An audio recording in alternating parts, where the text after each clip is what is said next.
Hello friends, we have been reading the poems of William Blake collected in the famous anthology of 1794, which was called The Songs of Innocence and of Experience.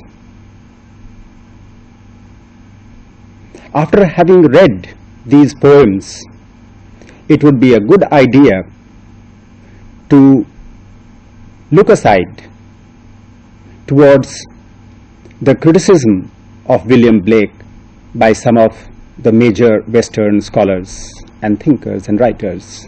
Northrop Frye, a Canadian scholar, is one of the very great figures in 20th century literary criticism. He wrote some 50 years ago, and I would like to quote him, "Blake seems the easiest of all our poets to export to India or Japan. Blake seems the easiest of all our poets to export to India or Japan. He can hardly ever lack admirers among the fellow countrymen of Rowohlt and of Gerard de Nerval, or of Holderlin and of Novalis." You have already heard about Novalis and Holderlin in these lectures. They were two German mystical writers. And Frye doesn't name any Indian author who would be akin to the spirit of Blake. Blake has been somewhat underestimated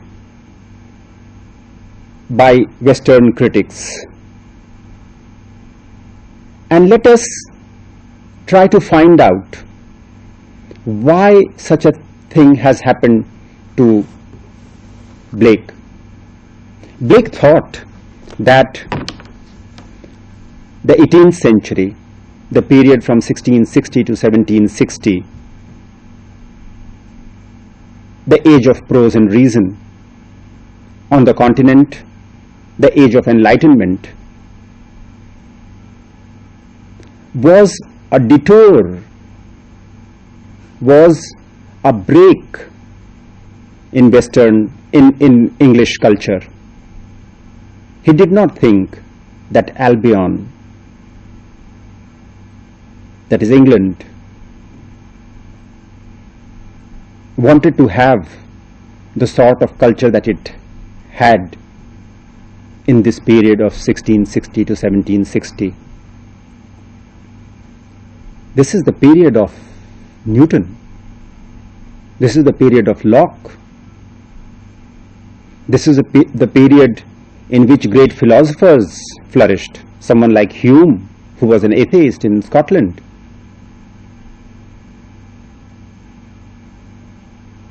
To my mind, Blake was not right, because English philosophy and English scholarship is more of a scientific framework. Blake was not against science altogether, but Blake's science is very different from Newton's science, and Blake's science can hardly be called science by the scientists today, whether in the West or in the East. How did T.S. Eliot look at Blake? He was right when he wrote in his essay called Blake, and I am reading from The Sacred Wood, the famous anthology published in 1920. He says, Blake's poetry has the unpleasantness of great poetry. Blake's poetry has the unpleasantness of great poetry. This is true. All great works of art require a new kind of understanding, a new kind of outlook on things, a new way of perceiving reality, a new approach to the familiar, the mundane, what is often called even trivial or pedestrian.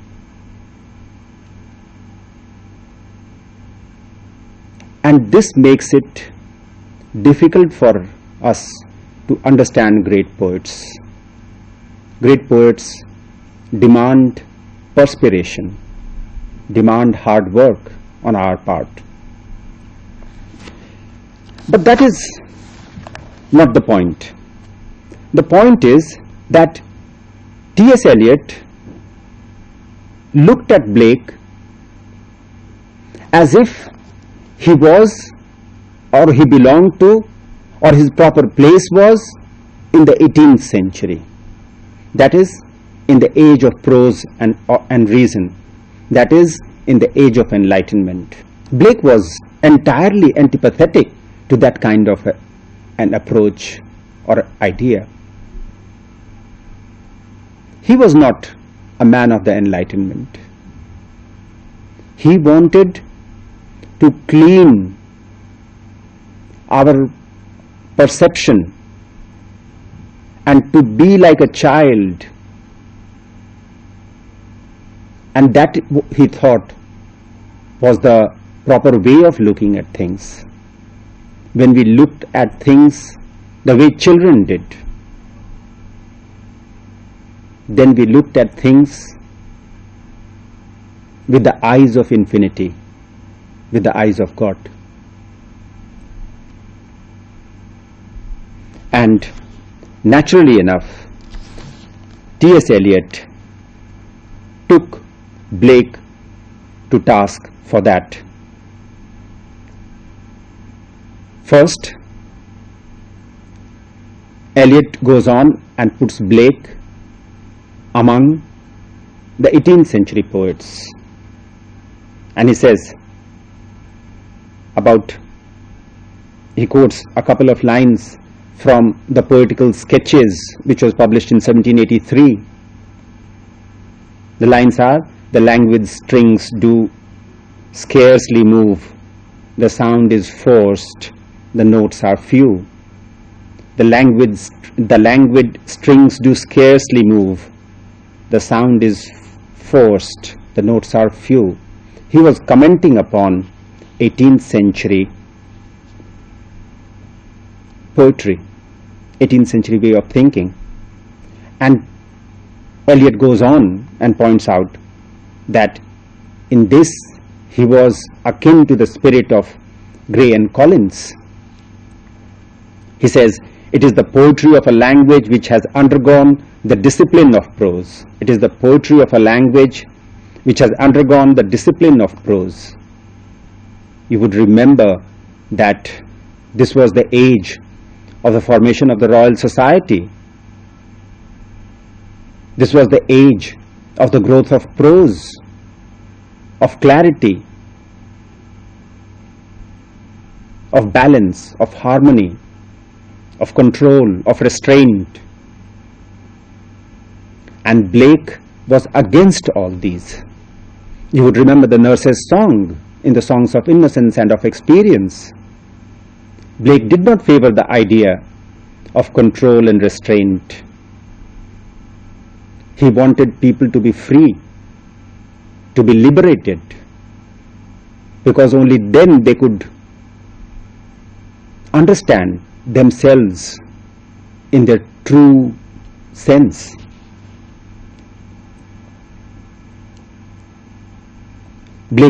Eliot points out, in the first phase, Blake is concerned with verbal beauty. In the second, he becomes the apparent naif, really the mature intelligence. It is only when the ideas become more automatic, come more freely, and are less manipulated that we begin to suspect their origin, to suspect that they spring from a shallower source. This is unfair to Blake. Eliot goes on and says, "The songs of Innocence and of Experience and the poems from the Rossetti manuscript are the poems of a man with a profound interest in human emotions and a profound knowledge of them. Eliot here makes a valid point. Blake did have a profound understanding of human emotions, but he also had a profound understanding of human emotions in a state of innocence that you find in the Songs of Innocence. When he says, when in the introductory song, the cherub asks him to make a pen of a hollow reed and write down his song. Then he colors some water and writes it down. But he regrets that life would have to be blown into those words once again when we would want to understand them. Words don't make any sense unless we from our side infuse meaning into them.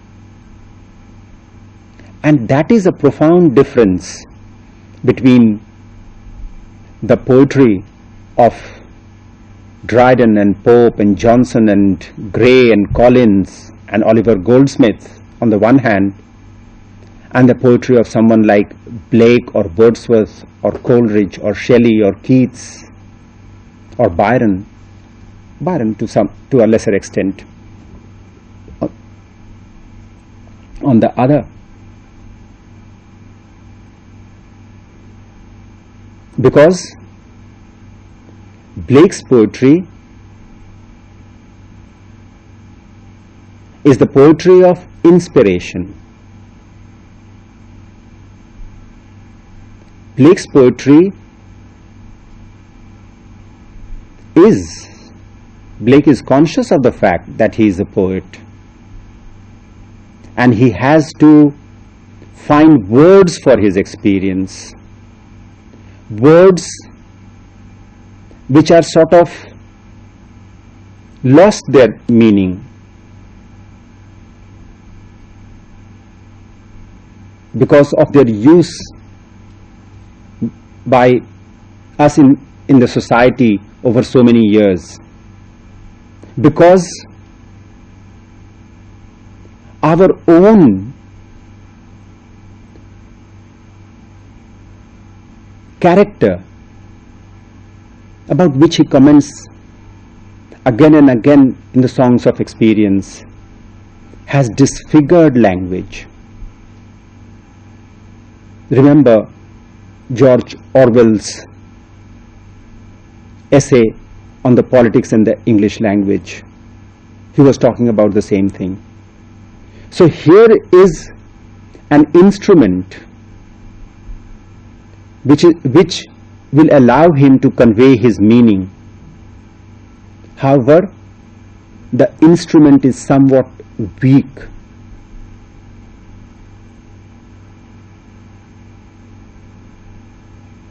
Writing further removes meaning, further defers meaning, further delays meaning compared with the spoken word. Even the spoken word needs some kind of a receptivity on the part of the listener. The written word demands still more. If you want to understand great literature, you must have that feline quality, the quality of a cat which digs the ground in order to dig out the meaning. And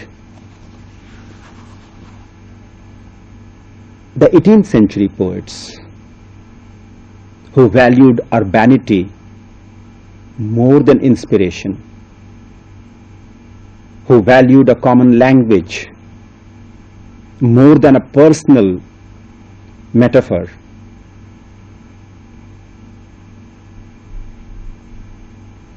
their Blake does not entirely fit, because after 1783 were written the Songs of Innocence.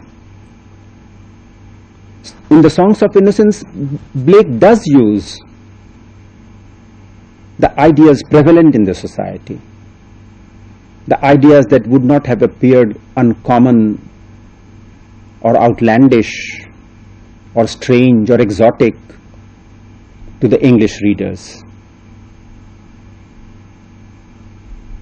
But then in 1794 came the Songs of Experience, and Blake published Songs of Innocence along with Songs of Experience in 1794 and rearranged his material.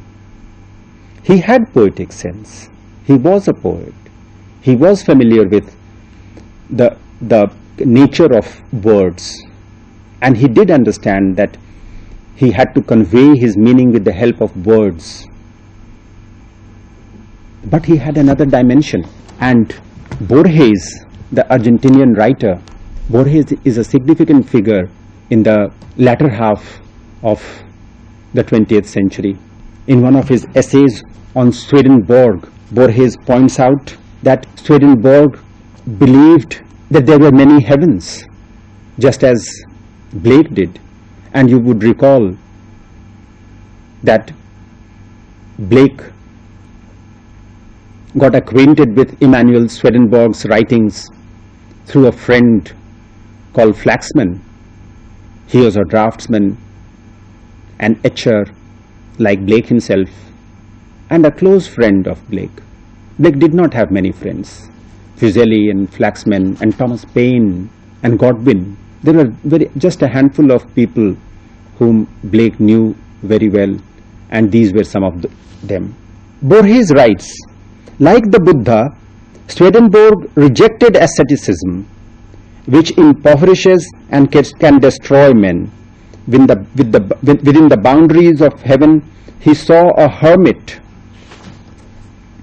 who had sought to win admittance there and had spent his mortal life in solitude and desert. Blake learned a lot from Swedenborg, and he wrote, Borges writes, in the Gospels, salvation is an ethical process. Righteousness is fundamental. Humility, misery, and misfortune are also praised. To the requirement of righteousness, Swedenborg adds another, one that had never been mentioned by any theologian, intelligence. Let us again recall the ascetic who was forced to recognize that he was unworthy of the theological conversation of the angels. The countless heavens of Swedenborg are full of love and theology, just like Blake's. But Blake was no imitator. Later he rebelled against Swedenborg. When Blake writes, the fool shall not enter into glory, no matter how holy he may be, or strip yourselves of sanctity and clothe yourselves in intelligence. Strip yourselves of sanctity and clothe yourselves in intelligence. He is merely minting terse epigrams from Swedenborg's discursive thought. This appears somewhat unfair to Blake, because even while being influenced by Swedenborg, he was not imitating or adapting him to the English language. He is merely minting, Borges says, Blake is merely minting terse epigrams from Swedenborg's discursive thought. Blake also affirms that, besides intelligence and righteousness, the salvation of man has a third requirement, that he be an artist. That he be an artist. Jesus Christ was an artist because he taught through parables. Jesus Christ was an artist because he taught through parables and metaphor and not through abstract reasoning. Blake was against abstract reasoning, as Borges points out.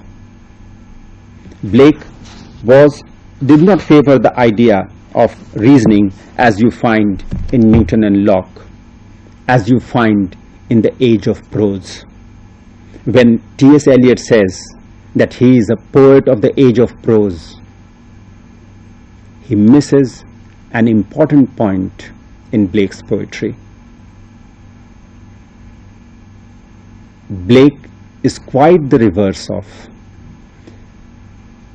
In his shortcomings, he might be seen as a poet of the age of prose, but his strength does not lie there.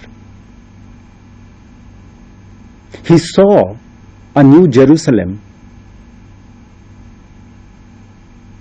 as the Swedenborgians did, and he wanted to found a sort of a new church.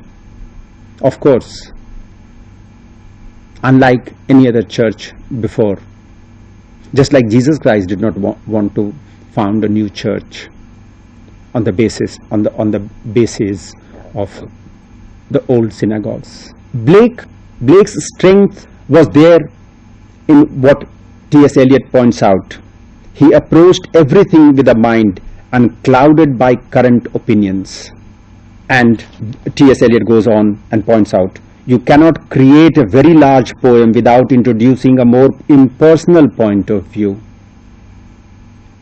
You cannot create a very large poem without introducing a more impersonal point of view, or splitting it up into various personalities.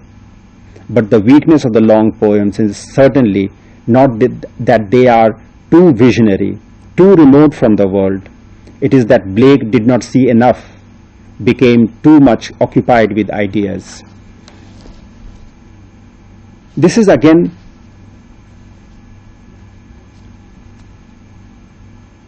a point of view that can be debated. Blake did not want to fall into the traps of the conventional. He wanted to do things in a new way. And he was conscious of the fact that when he was writing what he called the prophetic works, he was not creating literature. He was creating something else.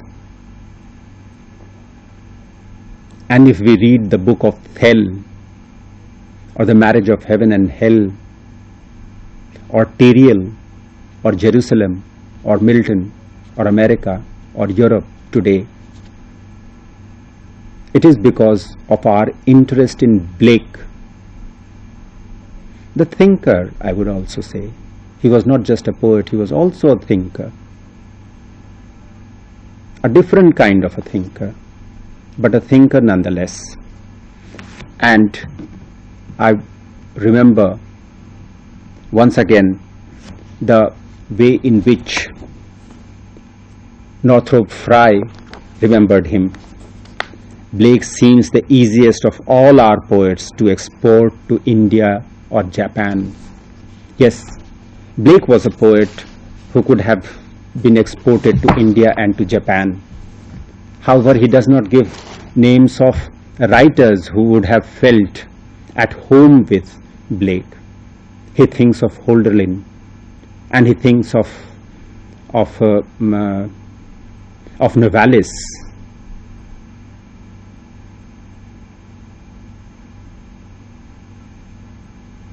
But to me, Blake appears to be so akin to the spirit of Hermann Hesse.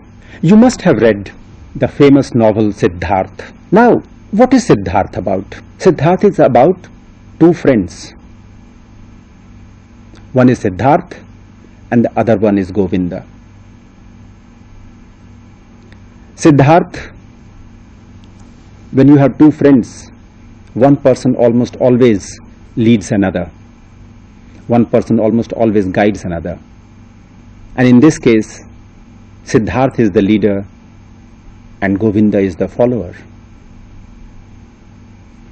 And they are out to discover God, to realize God, to see God with their own eyes.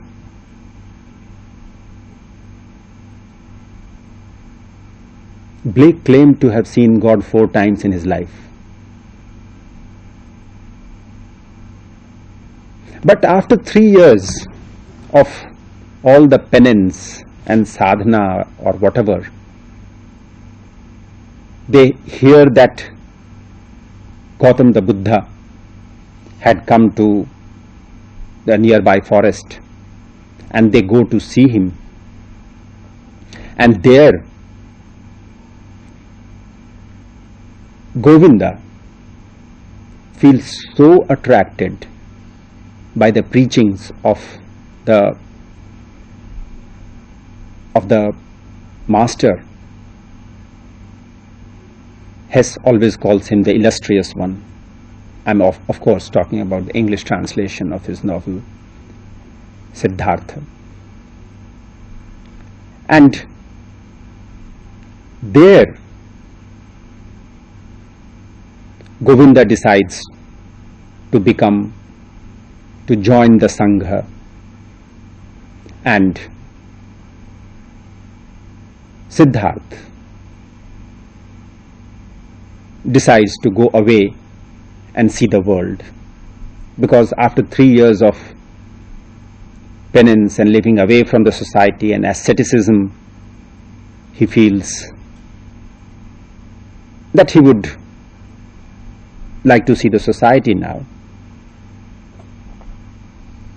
And he goes to a city where he meets Kamala,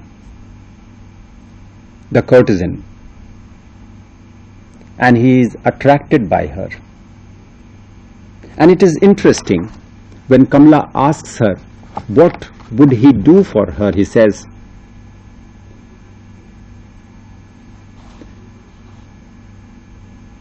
"Dear Kamala, where can I go in order to obtain these 3 things as quickly as possible?" "My friend," Kamala says, "my friend, many people want to know that. You must do what you have learned and obtain money, clothes and shoes for it. A poor man cannot obtain money otherwise. A poor man cannot obtain money otherwise." And then Siddhartha says, "I can think, I can wait, I can fast."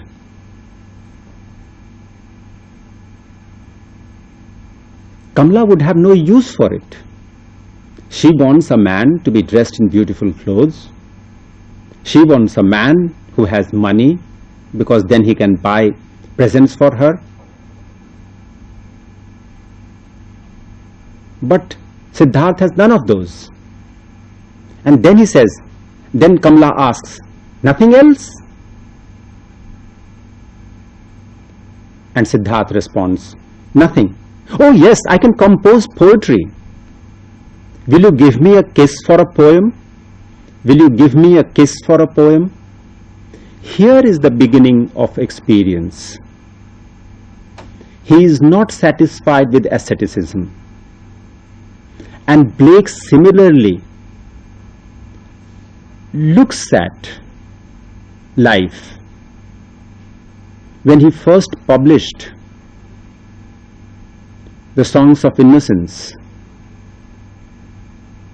he was looking at the world from the point of view of a child without realizing it. But in about 5 years or so, when he got married, when we had to set up his shop with his wife and his brother Robert, later Robert died, and you would recall that Blake claimed that Robert came after his death to tell him how to publish his poems. And the illuminated writing that Blake did, he gave credit for it to Robert. So, there appears to be a very similar situation here that you find in Hermann Hesse's novel Siddharth, and the drift from innocence to experience that you find in Blake's poetry, in Blake's songs of innocence and of experience. Why do we get all those things that we call horrid experience, which is unpleasant, which does not have the innocence of a flower, which is far removed from the twitter of the sparrows, which is so different from the fragrance of jasmine?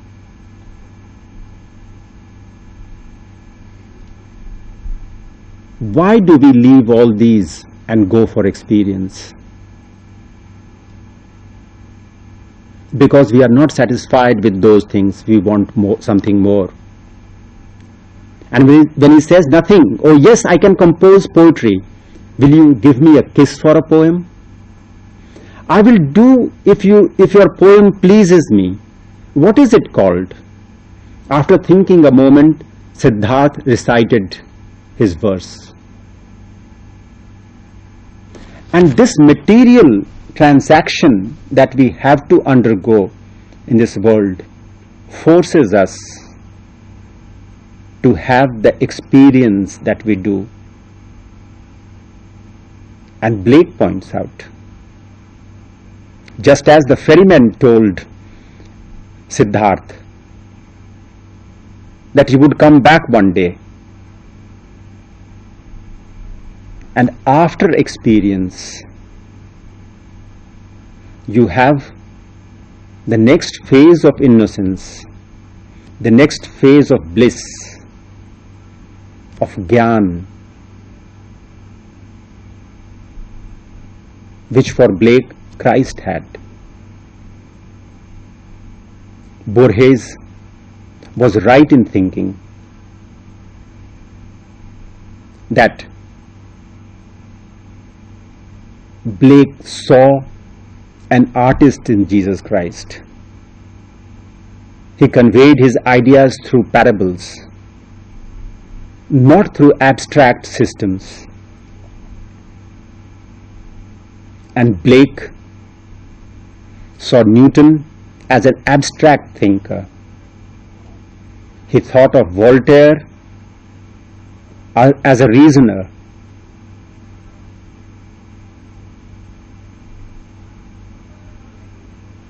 He did not see hope and salvation. Salvation not necessarily in a religious sense. Salvation in the sense of well-being. Salvation in the sense of achievement of full happiness. Happiness that comes from achieving your aim, attaining your goal in life, not after it. Thou art a man, God is no more, thine own humanity learn to adore. So Blake saw a poet, an artist in Jesus Christ, not an abstract thinker.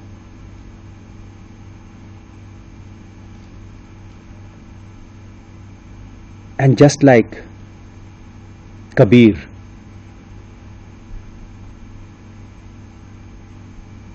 he was a religious man without conforming to the religious dictates of the priest or the church. You find this kind of a thing again and again in Hermann Hesse. He looks for experience. In his novel called Journey to the East, you have Leo,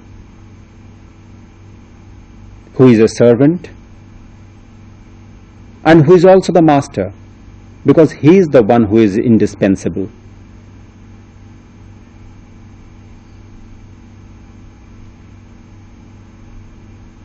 And his Search is for knowledge. The knowledge that you can find in books, in libraries, in archives, in manuscripts. His need is also material. In another novel, the English translation of which is called The Glass Bead Game, he tells us the story of Joseph Knecht. And in the appendix to The Glass Bead Game, you have a poem called Soap Bubbles. This is how it reads. From years of study and of contemplation, an old man brews a work of clarity. From years of study and of contemplation, an old man brews a work of clarity, a gay and involuted dissertation, discoursing on sweet wisdom playfully. Discoursing on sweet wisdom playfully.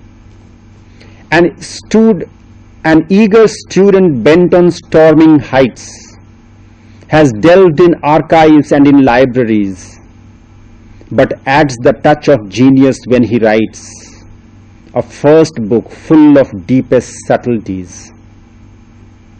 An eager student bent on storming heights has delved in archives and in libraries, but adds the touch of genius when he writes a first book full of deepest subtleties. A boy with ball and straw sits and blows, filling with breath the bubbles from the bowl. You must have seen children blowing bubbles in the air. A boy with ball and straw sits and blows, filling with breath the bubbles from the bowl. Each praises like a hymn and each one glows. Into the filmy beads he blows his soul. Into the filmy beads he blows his soul. How much like that youth who was trying to write a brilliant dissertation is this child who is trying to blow bubbles in the air. Old man, student, boy, all these three, out of the Maya foam of the universe, create illusions. Out of the Maya foam of the universe, create illusions. None is better or worse, but in each of them the light of eternity sees its reflection and burns more joyfully. Old man, student, boy, all these three, out of the Maya foam of the universe, create illusions. None is better or worse, but in each of them the light of eternity sees its reflection and burns more joyfully. The Zen master says that in the beginning, the mendicant sees the world as it is. There is a tree, there is a cow grazing under that tree, there is a child looking towards her mother. Later, the ascetic does not see these things. He sees in metaphors. He sees in some kind of a strange light. And then comes a phase when once again the tree is a tree, the cow is a cow, there is green grass, there is the child, and there is the mother. So you have, when Blake talks about songs of innocence and of experience, he is also thinking of a phase of life beyond these two, when wisdom comes to live with us, and then we are children once again, but children wiser than we were when we first began. Today, I have discussed Blake along with, or in the light of, the ideas of some of the Western philosophers, some of the Western critics and thinkers. Blake's stature suffers from being an English person because he belongs to a society which values reason, which values science, which values clarity,